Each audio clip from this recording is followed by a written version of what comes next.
feel overwhelmed right now. I felt like I can't breathe. I just didn't want to be around. And I was like, what's the point in living? Mental health of humans has never been weaker. Are we just a very weak generation? From a startup that was not working, that no one believed in, to now scaling, we are moving in a very fast-paced time right now. And that is impacting my mental health like it's never impacted me before. I'm probably going to look back at this and be like, did you really say that? This is normal, but no one else is saying it. Do you want to meet someone in your life, someone special? He's played such a huge role in my life. He's with you, and it's going to be okay. If people are not going to give you a seat at the table, create your own table. That's what I decided to do, and I'll never forget that moment. Loida was never in the position that it is today. Entrepreneurs that are listening to this, I think it's so important to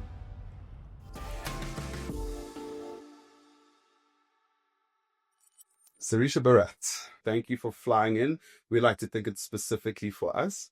But Joe, you are a tech entrepreneur and a motivational powerhouse, it seems. So I think we just want to start off by getting to know you. A lot of people won't know you. A lot of people will know you. You are obviously from a tech background, you're also from a law background. So maybe just chat through, let's start off by chatting about your childhood. Tell us a little bit, good, bad. Did you fit in? Were you the easy child? Were you very... Okay, childhood. I was born in Durban, in Chatsworth. So very much like an Indian community. Neighbors all knew each other, knew your business as well. It was just like everything together. But I didn't go to school there. So I went to a very much Afrikaans school. And didn't quite fit in because now Eskom Primary, actually. Okay. Yeah, in Malvern. So fun times, but left Durban when I was very young as well. I was 6 years old when I left.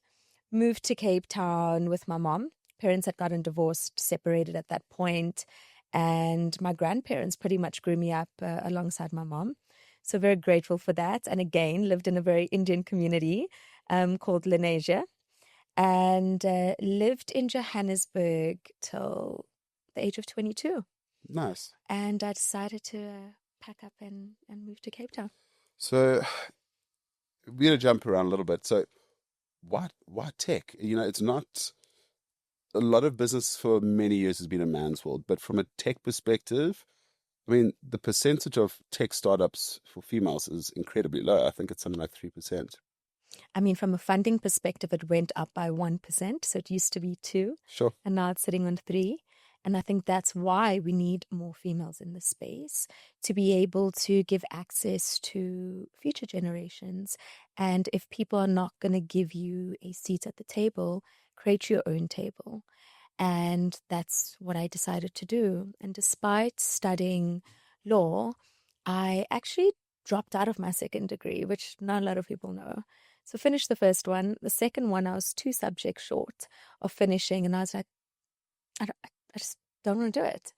And worked in corporate for 2 years and left. Sold my car. Kills your soul a little bit. It wasn't for me. I was mocked, though. I would come to work in a 3-piece suit and people would tell me, she thinks she's the CEO. And I was like 19, 20 years old. I started uni when I was 17. And that was a fun time. And now in retrospect, some of those individuals reach out to me saying, hey, can you give me a job?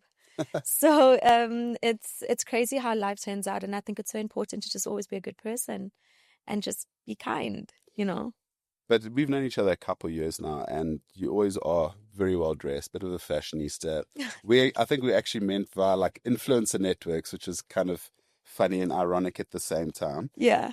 You know, people always have opinions, and people can be mean, and you know, people mocking you about dressing like the CEO and stuff like that. Like, from a mental health perspective, what gets you down, and in the same breath, what picks you back up? How do you pick yourself back up? I think being an entrepreneur in the last 10 years, I had to grow a thick skin, and I can't take things personally. So from a mental health perspective, I haven't had a moment where I'm like, this really got me down. Unless it was personal matters with family. But from an external third party that I don't really know or doesn't really impact my life, I don't get fazed by it. What picks me up is my faith. I think that's been very important through my journey. And life hasn't always been the easiest for me. I have huge responsibilities having to take care of my mom, my brother, my granddad. Those are the three very, very important people in my life.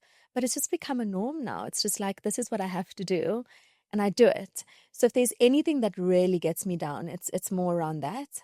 And just like, I just wish it gets better quickly, and I'm working really hard for it to get better and to be able to support comfortably. But in terms of people and laughing or a bad comment, they're not really directly impacting my life. So you've got your key drivers that drive you.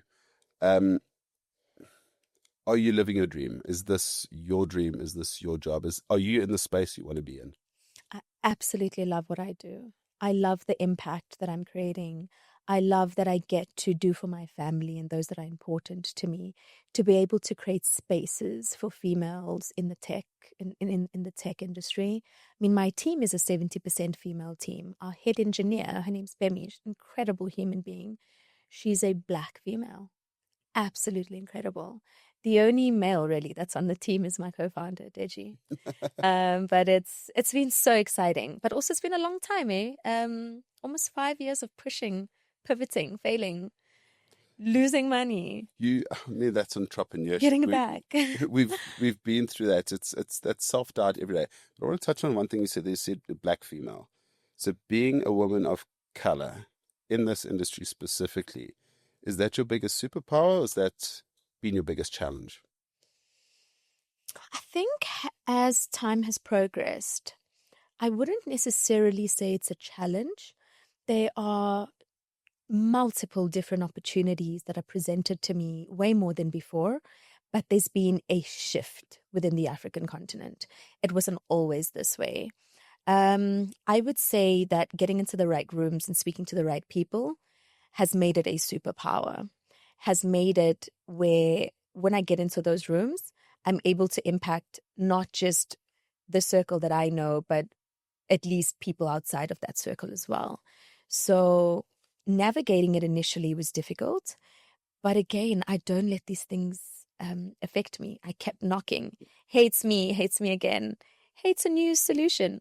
Hates a new feature. Hates me again. And I just kept pivoting. So I think, fighting your way into those circles, you're not in those circles.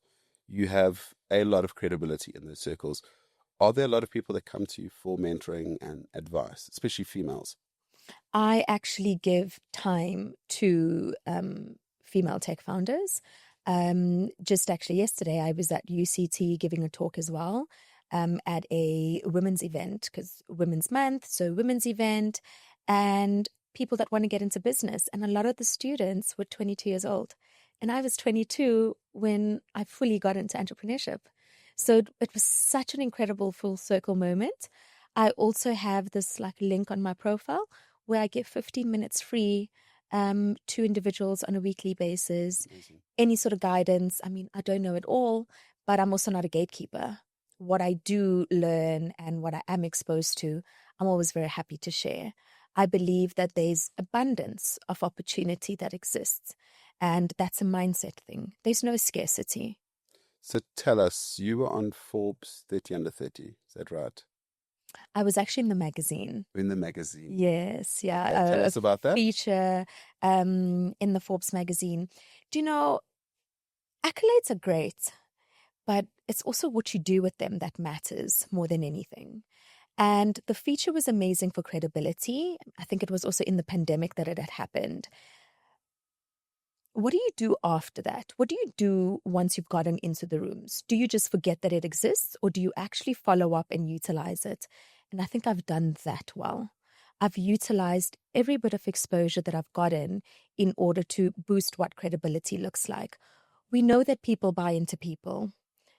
Product and services need to be great, of course, but people buy into people. So having a personal brand is so important.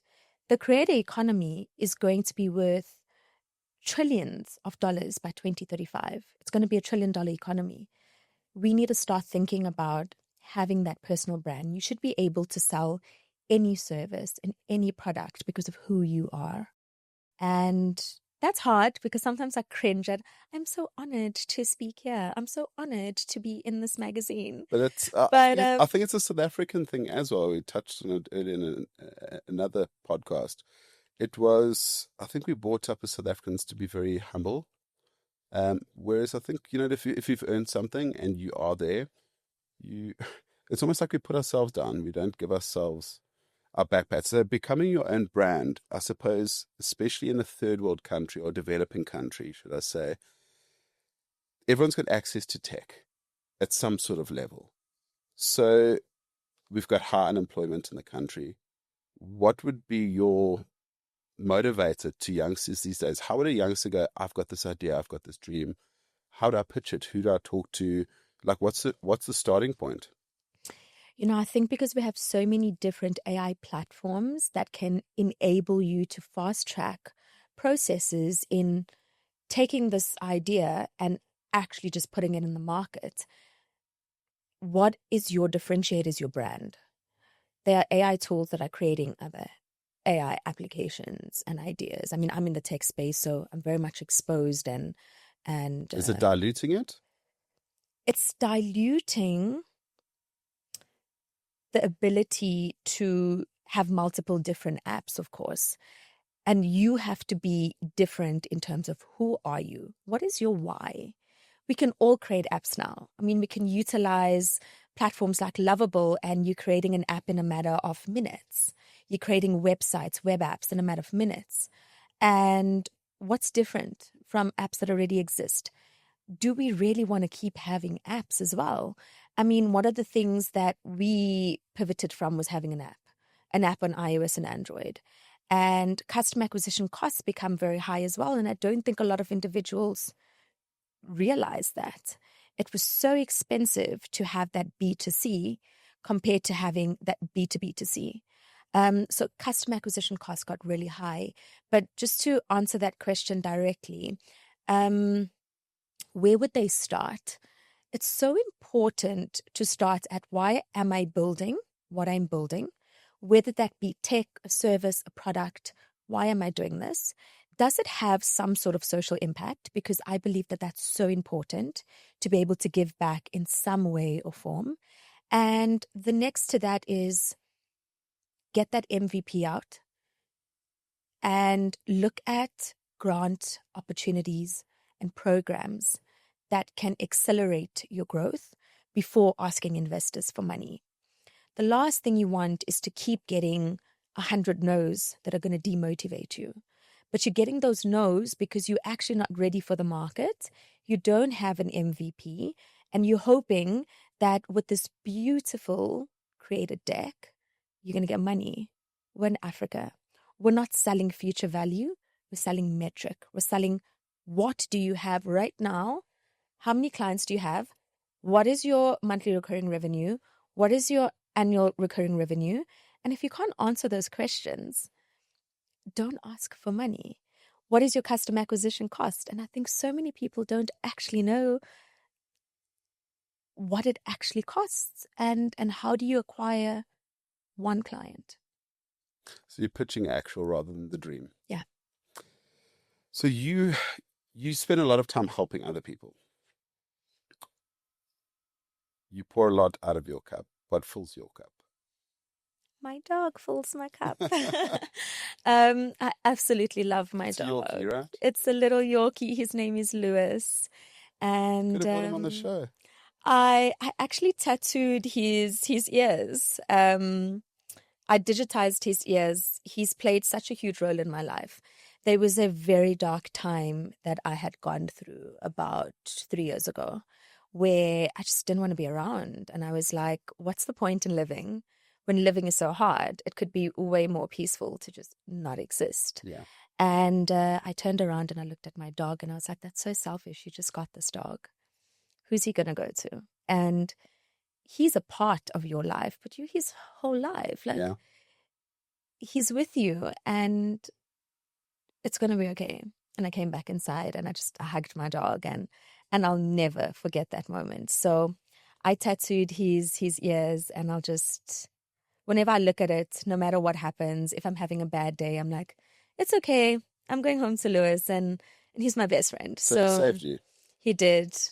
He It's did. it's amazing you say that because I think everyone who's gone through something like that, there's always that something that does it. It's I've you got Lewis's name, I've got my kids' names. Like it's the same sort of concept. It's Yeah. when you've gone through your worst time, you don't think you can come out the other side, but you're still here. There's a reason why you're still here. So I think the biggest problem with I find with mental health is a lot of people don't see the light or what the light is, but everyone's always got something positive. Sometimes it's hard to see in that moment, but there's lights at the end of the tunnel. And for me, my most important thing is speak to someone. Just that's always my biggest problem. I think we also raised to just, boys don't cry, boys don't hurt. So it's about just opening up and having a trusted community that you can have the conversations with. I think being an entrepreneur, your social circles become smaller, and I can't always attend friends' birthdays because I'm working. I can't be there for their special moments. That even if I am going through a tough time, it becomes so difficult to actually just reach out, Mm. because now I'm like, oh, do I really want to like impose on this person that I actually have not been a good friend to? And it's very isolating. Um, as you start to go higher up this ladder of sort and just start to excel in your dreams, your goals, your ambitions, it becomes lonelier. You don't go out as much. My best moments are just sitting at home with my dog and just staring at the ocean, or spending time with my mom and my little brother. Um, but going out and like partying, and I don't really do those things anymore. I think you hit the nail on the head. I just, as you said it, you said it's lonely. So, my first business, when I moved out of corporate, my business partner, he said to me, he says, Cameron, are you ready for this? And he built a big pharma care business. He said, are you ready for this? He says, entrepreneurship's a very lonely space. Oh my gosh. And I think it's what people don't understand. And now that you just said it, when bad shit happens, you can't tell anyone. When something good's about to happen, you got to be secretive about it. So no matter what you're going through, the ebbs and flows, you just got to put on that happy face. Because like you said, you are a brand, but you're also representing your brand, whether it be yourself or the business. So when you're a brand, you kind of got to suck it up, which is a horrific way to do it because all you're doing is sweeping things under the carpet. And eventually it breaks. So it's about, for me, if I'm exercising, my head's clear, my mind's clear. That's what clears my head. It's you're not exercising for vanity, you're exercising for mental toughness, really. Yeah. What do you do to clear your head? Do you do any exercise? Do you do any wellness? Do you do yoga? What's your kind of go-to? I mean, this year in specific, things got really hectic with work, responsibilities, staff, scaling, making really tough decisions. Left one of the startups that I was involved in to fully focus on Lloyd App. And I had to get out the house. I were now just recently looking at office space, but most of the staff are not based here. So had to get out the house, but having a dog also forces you to do so. So we do 10K walks. I also do yoga. Haven't fully committed to a gym because I'm also traveling quite a bit. Yeah. So it does sort of like disturb a membership or a sort of like contract of sort. So walking for me has been incredible. I think also being able to call Cape Town home is such a blessing because there's hiking trails, a beautiful walk on the promenade, just maybe sitting on a rock at the beach, playing with my dog at the beach. He's really, really impacted my life in so many ways. And from a mental health perspective, it's so important to move your body, whatever form that is, even if it's 10 minutes in front of your TV where you're doing a HIIT workout. It's something that you don't have an excuse not to do. So I wake up and I do it. Meal prepping, so important for me. I don't want to think about what am I going to eat tomorrow. And being a single woman in her 30s, if I cook on Monday, I'm eating the same thing for 3 days. It's not cute. Yeah. So I rather like meal prep and freeze stuff and alternate. And that's been working well. Yeah, I think you get huge food fatigue. It's being single, being a small household, whatever it may be, it's often very difficult to cook and prep. It's far nicer when it's a full house and you can at least there's no leftovers. Um, so yeah, for me the wellness side is like you said, it's and being in Cape Town where we're both living now is an absolute dream. It's so nice to just even a drive, even when you're driving and you're just seeing the sea, the mountains, the landscapes. It really is nice. Cape Town is a little bit slow business wise. I think you agree with me. But you being in tech, the world's basically tiny. It's become so It's small. become, yeah. Um, if you could live in another country or city, which we know you are thinking about, Ooh. which would you and why? Uh, wow. Okay. So I've been to the UK a lot, and I know that people complain about the weather, but there's just something about that location that energizes me. It's that fast pace, walking, catching a train, meeting different people. I mean, I'm also meeting people from all around the world being there. The tech events that are happening as well. The support for women in tech has also been incredible.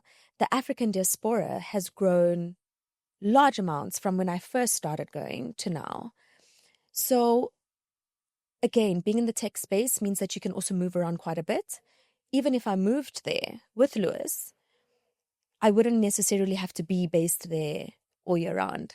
So I could live there for 3 or 4 months a year and then move somewhere else. I'm also not moving to a place to get citizenship and set up my whole life there.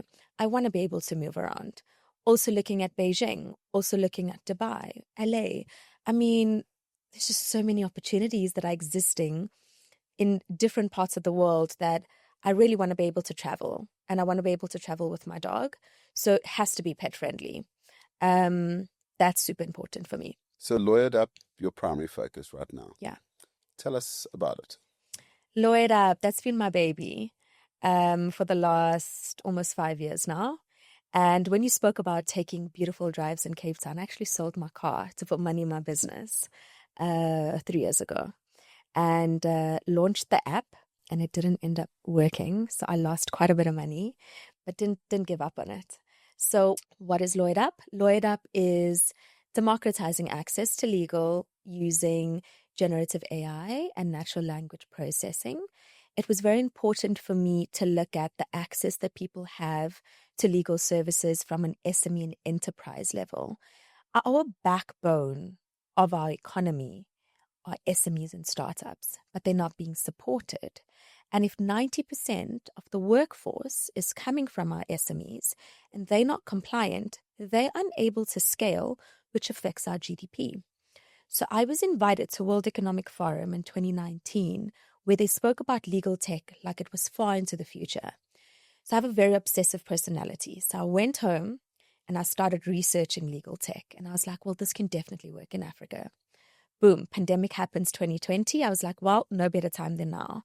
And just kept building on features and products that we could take to market based on the feedback that we were getting. Initially, it was more for B2C model. We then moved it to a B2B. Getting to that B2B stage, we then created AI agents that help you to understand your contract, but also help you to demystify it, where you can ask your contract questions in a language that you understand and in an accent that picks up by our LLM. So being a Google-backed startup, so Google was our first investor, allowed us to build on pre-existing LLMs. And that got us to the point that we're at today. So 4 different African markets at the moment. Staff are based in Nigeria, co-founders based between the UK and Nigeria. And what it is today, I didn't think was possible. We're building out an on-demand legal marketplace, so first global product. And that's why I'm looking at moving out of the African continent to just take this globally, look at what international pipeline of investment looks like, but I want to impact the African continent in doing so. So what, I mean, quite a journey so far, and I Yeah. think you feel like you're still just getting started. What made you take the brave step to be like, let's just ditch corporate, throw caution to the wind? You've obviously got commitments, financial commitments. What made you make the switch? Because it's a scary place to be. At the age of 22, your responsibilities are not the same at 32. If you were to ask me, would I have been as risky today? I'm going to say no. If I had the guidance, I would have probably stayed in corporate a little bit longer to just get more financial stability, because the journey has been incredibly difficult. Selling my car, drawing out all the savings that I had. I slept on a blow up mattress. I ate noodles and I sprinkled cheese and I called it gourmet. And I was like, girl, you can do this. Love the positivity. And you've got to be a little bit delusional. Yeah. Honestly, like, Stubborn. Stubborn's always the word I go to for entrepreneur. Best way to describe it. I was like, this doesn't exist in Africa. The only thing that's stopping you from making it exist is your mindset. You deserve to be in the rooms that you're in. You deserve to see this be successful, and you decide when it fails. You can call it a pivot or you can call it a fail. And I chose to use the word pivot. I pivoted based on the needs and how we needed to navigate the journey. So leaving corporate was not even something that I even thought about. I just did it. I'm like, don't think about it. The moment you start to overthink it, you're going to say, no, this is way too comfortable. I was 22. I had an incredible job, medical aid covered, good salary, had my own place, bought a car. Lloyd Up was also not my first business. So I had taken money from my marketing business that I started at 18 to put money into Lloyd Up. So I had a bit of savings. And that all went down very quickly when we launched the app. So sometimes I say don't think about it, but as you get older, you kind of have to think about it because of the commitments that come with it. Yeah. Yeah. Yeah, I suppose my situation now, it would be very difficult to just throw caution to the wind. Where would you like to see Lloyd Up in 5 years from now? I'm tired. Can someone buy it, please?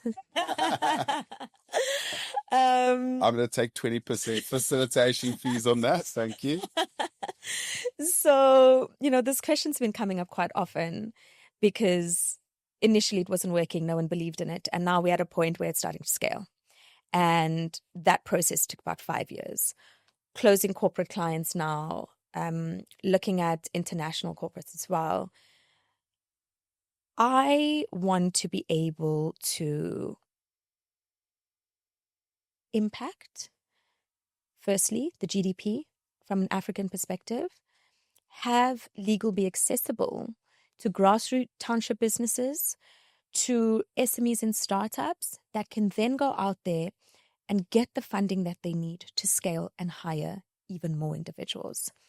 Whether that is through acquisition, with someone coming and saying, we have better access to markets, or whether that be additional investment that comes in and we can then, scale that. I'm not sure, but that's basically where I'm seeing it headed right now. I'm also feeling quite tired. It's really not an easy journey. And 5 years from now would have meant that I'm in it for 10 years. I would like to have a bigger team. And would I still want to, be the face and scaling it and doing the marketing and wearing multiple different hats? Again, I'm not sure. I know the numbers I want to see. I know where we need to head to. But there's so many opportunities that are being presented that I'm like, oh my gosh. And that's been a very exciting time for us. So how do you find balance? Or maybe from what I'm hearing, you're struggling with balance. Definitely. So, I mean, if you are so busy and you're tired and you're not getting out, do you want to meet someone in your life, someone special? Like how, I mean, I've been through that stage in my life before as well. Where you're just working so hard, you're just like, how the hell are you ever going to meet somebody? And when you are going out, and it was the same, I think you do the same, it's work functions. Yeah. So, and often it's the same people, or it's not, maybe you don't want to meet someone in tech as an example, but the only places you go are tech based. How are you, how do you create better balance for yourself? A relationship is not a focus, firstly. I'm 32 years old and I'm not in a rush.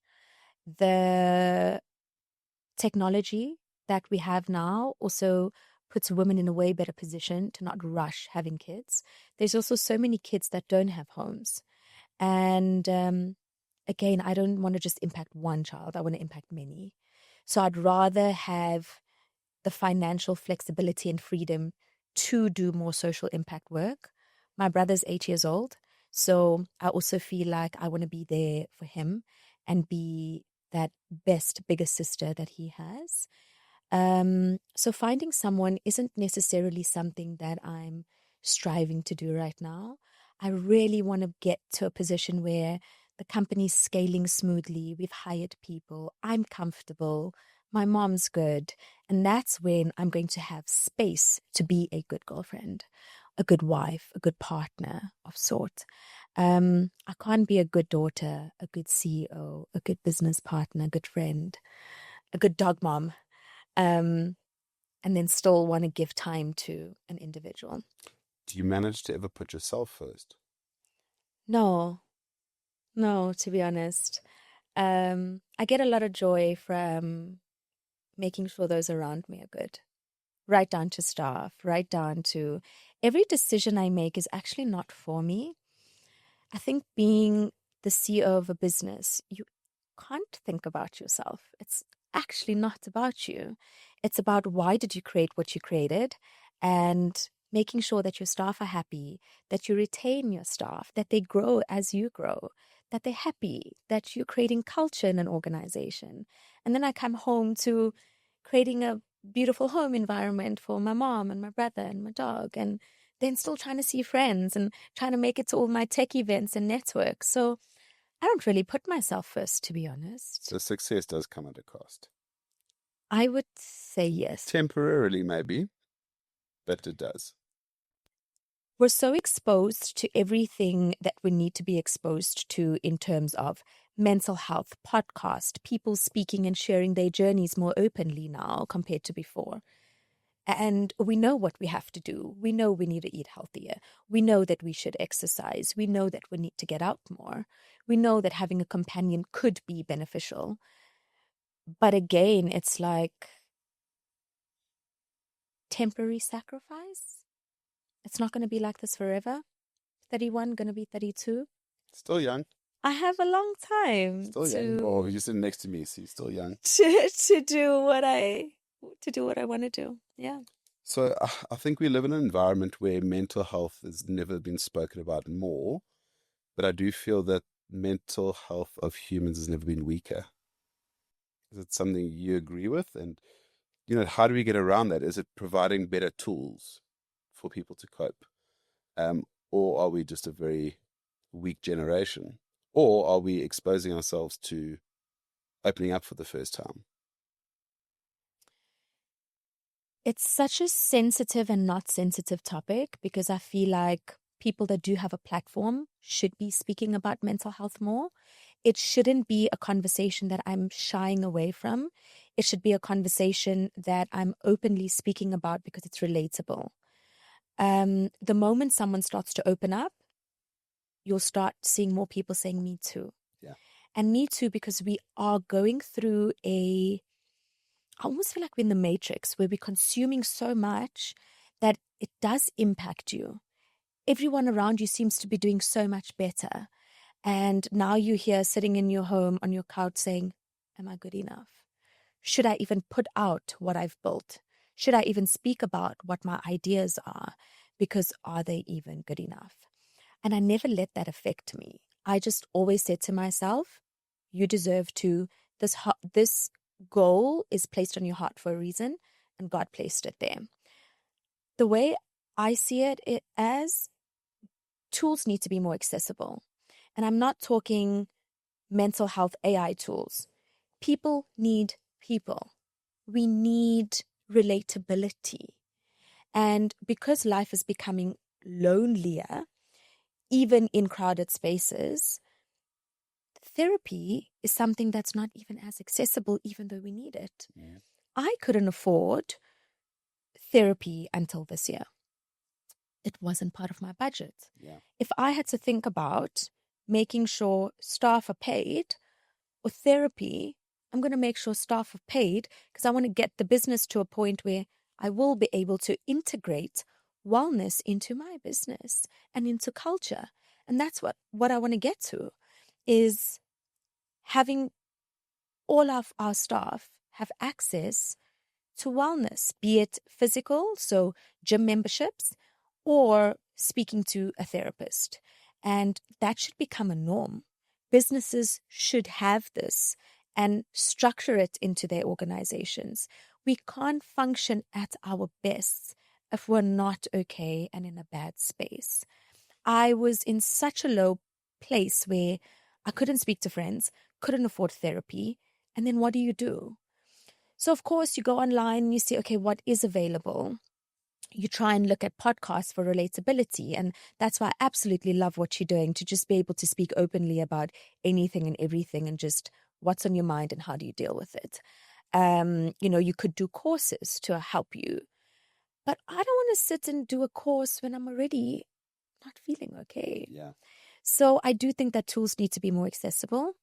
And businesses need to integrate this into culture and value that they bring as employing individuals. I mean, I'd love to be in a space or see the world one day where, people have access to therapy on a weekly basis or twice a month, whatever it may be, just to get things off your chest, and maybe from a different grading level, because maybe it's a life coach. Maybe you don't need a certain conversation. So even mentoring with people, there's so many different ways to do it. And I love what you said about the show and coming on it and all the rest. The reason why we want to invite guests on, because we want that relatability, like you touched on.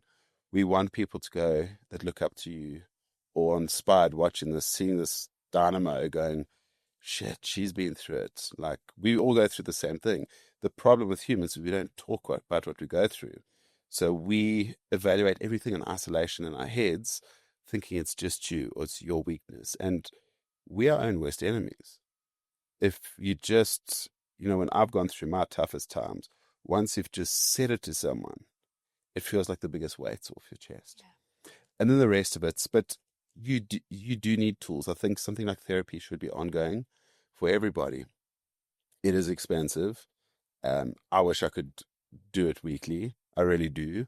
I think therapy is not about that you've got a problem. It's becoming a better version of yourself. Yes. So I think also the way that therapy was spoken about in the past was, there's something wrong with you. Or if you need to take some sort of medication, there's something wrong with you.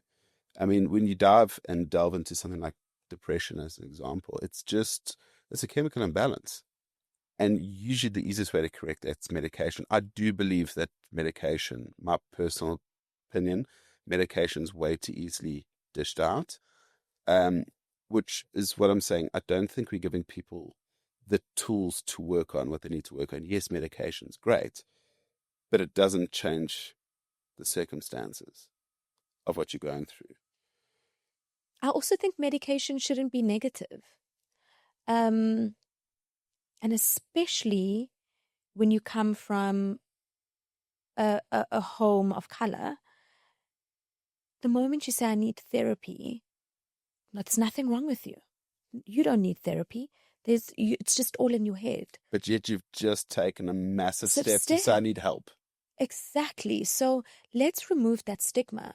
Even with ADHD, I knew it from a young age that I needed medication, but no one in my family believed it. They were like, no, this is going to ruin you. What are people going to say? And I'm like, but why does that matter? Mm. So now I openly speak about it. I'm like, I need it to, like, I need meds to focus. I'm also working at such a high pace, high intensity environments that I can't focus without meds. And I don't see an issue with it, but get it properly prescribed. And when it comes to tools, ask people, are you utilizing any tools? And can you suggest anything for me? I think the one thing that I really lack is the ability to have enough sleep. I'm not sleeping 8 hours a day. I go to bed 3, 4 in the morning and I'm up by 9. So On it's not that you're sleeping badly, you're just not sleeping. I'm just not sleeping. And when I am dozing off, I think about ways to scale my business. I think about what is my next move. I just always work. Busy mind. I'm the exact same way. I put my head down. So often what I do, I actually went through a stage in my life where I used to keep a book next to my bed Love that. because there was always an idea. And the problem, what keeps you awake is the thinking that, shit, I'm going to forget it. I'm going to forget it. I'm going to forget it in the morning. But you can just get up, write it down as if you'd gone to the bathroom in the middle of Voice the night. note yourself. Voice note yourself, type it, whatever it may be. It can be good. And you can put your head down.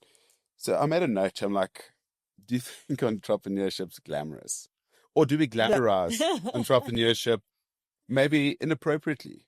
Because it's not easy. It's hard. It takes its toll. You go through ebbs and flows where you're bordering on burnout or you do burnout. And then it's about trying to bounce back from that from a mental toughness perspective. And when you've got burnout, you've neglected yourself. So your wellness is out the window as well. Are we in today's environment with tech and social media, are we glamorizing entrepreneurship? Should we be showing the hard graft? I do think that we're glamorizing it. And that's why I have intentionally posted the tough moments of I'm up, it's 3 o'clock in the morning. I have 4 meetings in a day. I feel overwhelmed right now. I felt like I can't breathe. And I put on my story. I put it on whatever channel I'm on in that moment. I'm like, this is normal, but no one else is saying it. Yeah. And if you go look at my social media, I've actually been posting more about how overwhelming it's been. Lloyd Up was never in the position that it is today. So from a startup that was not working, that no one believed in, almost at its failure, to now scaling with a very lean team, I am drowning. I am exhausted. Sometimes I want to give up. I have told my co-founder Deji probably for about 2 weeks straight, I can't do this. I want to give up. I don't think I can do this anymore. And that's why when you asked me that 5-year plan, I'm really starting to feel it now. It's so, so difficult. It is so challenging to think about every detail and aspect in a business. You can run a business where you're not thinking about those details, and the moment you scale, it starts crumbling because the foundation was not strong enough. And I've had to go back 5 years and start this foundation again, but do it in like a period of 6 months because now we're fundraising. Investors are asking for stuff. It's scaling, it's clients, it's policies, it's governance with AI. Like we are moving in a very fast-paced time right now. And that is impacting my mental health like it's never impacted me before. Not necessarily saying that I hate what I do. Just wish it was a little bit easier. It's hard. It is. It's probably the hardest thing I've ever done in my life. I cry about it, not because it's failing, but because it's so hard. It is so challenging. I often ask myself, am I a good CEO? Why do I not know this? Why did I not have these processes in place prior? And I keep doubting and then I don't. And I doubt and I don't. And it's almost like I have two people telling me two different things. And the head gets busy in the middle. And I just break down. Like, oh my gosh, I can't do this. And then I'm like, of course you can. Look how far you've gotten. So entrepreneurs that are listening to this, I think it's so important to share the hard moments. It's going to help future entrepreneurs make better decisions. It is very important to not rush the process. A business is not built overnight. Us, for example, took 4 years, almost 5, and still learning as we go. But the toughest thing I've ever done.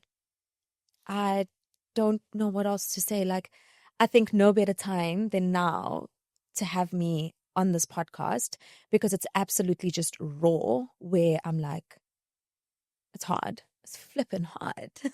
You're finding a good outlet at least. Yeah. I'm probably going to look back at this and be like, did you really say that? Is this kind of would this also be your proudest moment with your business? You know, the fight backs, the setbacks, the fight backs. The thing with entrepreneurship is, as was, you're always learning. And that's life, actually. You're always learning. You don't know everything. And sometimes people say to me, oh, I don't know this. But the only reason I know it and you don't is because I've had to go through it before. I've done it before. So that's life, and that's life learnings. But what's your proudest moment you've had? I mean, there's so many proud moments, and I always look at the negative and the positive in every situation. But I'm going to give you a personal proud moment. So my mom and I were in a very abusive sort of family and household, and to be able to have her safe in Cape Town and to be able to afford to do that for my mom has been the proudest moment of my life. And that would have not been possible without me believing in myself and saying, keep going, Serisha. Your why is bigger than every hurdle that you come across. Yeah. I mean, we've known each other for a little while now, a couple of years, and you are an absolute powerhouse. You serenely confident in your own abilities, which you can be. You're one of the smartest people I know. You're very eloquent. You can talk to anyone in any situation. I've been to a couple of your launches and some of the other things you've created. So yeah, complete inspiration to a lot of people. But just in closing, I want to ask you, what does healing mean to you? I'm far from healing. It's a process. Healed. I think also speaking on this podcast, there were moments where I felt a bit emotional. So when I do bring up like some things that I've gone through, I'm still like, whoa, okay, that still needs a little bit of work. Still raw. Healing for me is waking up every day and being thankful despite the circumstances. And I think that's important, to believe in yourself, whether or not people believe in you or not. You've got to be your biggest supporter, and you've got to believe in every aspect of your life for you.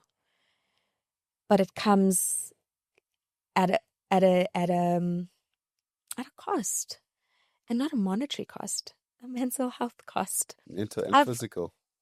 I've changed as a person.